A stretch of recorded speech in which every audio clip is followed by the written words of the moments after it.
সাতের ঘরের নামতা।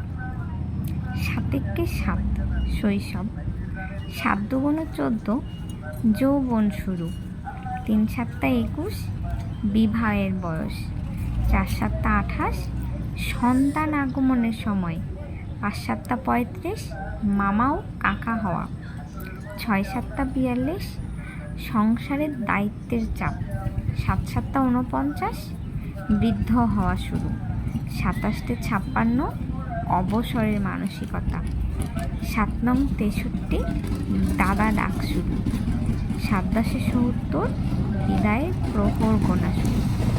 আসলে সাতের ঘরের নামতা বাস্তব জীবনের একটা চিত্র। তো যাদের জীবনের সাথে এই সাতের ঘরের নামতার বয়সটি মিলে যায়, তারা আসলে অনেক ভাগ্যবান। আর যাদের এর চেয়ে দেরি হয় বা এর একটু কমে শুরু হয়ে যায়, তারা আসলে